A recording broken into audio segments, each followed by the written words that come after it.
The islands of Malta sit in the heart of the Mediterranean Sea, at one of the most strategic crossroads in European history.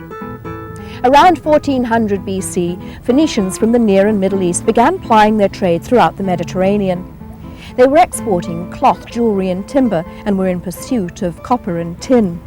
The islands offered a convenient break in their journey, and they sailed into the harbours, their galleys manned by 200 oarsmen. Now you might think 3,500 years later that all that remains of this once great culture are a few cave tombs that have been found. You'd be quite wrong. We had stopped at Marsaschlock to admire the boats. Wherever you find a harbour or an open stretch of water, you'll also find two brightly coloured eyes that stare at you from the bows of the small fishing boats. The eyes of Osiris are carefully painted onto the luzus to watch out for danger and protect the fishermen. Along with the colours and graceful shape of the boats, they are a true reminder of the great seafaring Phoenician traders who came to Malta over 3,000 years ago. Crossing over to the island of Gozo, I discovered more evidence of the Phoenicians.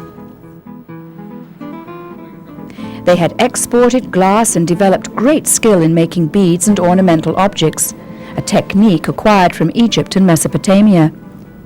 But it is believed that glass blowing was invented in Phoenicia. It was their legacy to the people of the Mediterranean, and the art form is being rediscovered here at Gozo Glass. The intention was to produce a highly coloured glass which reflects, I think, the actual feel of the island and the culture.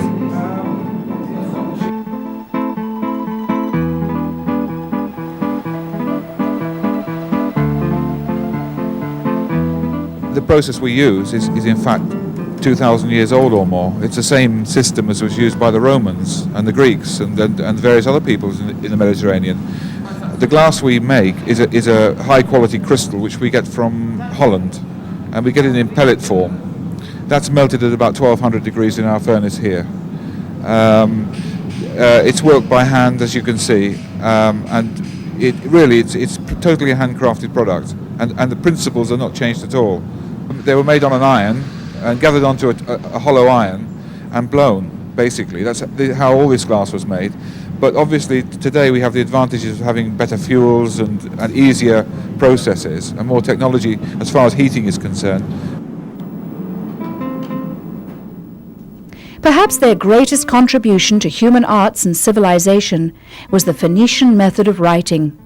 Adopted by the Greeks, it is the ancestor of the modern Western alphabet.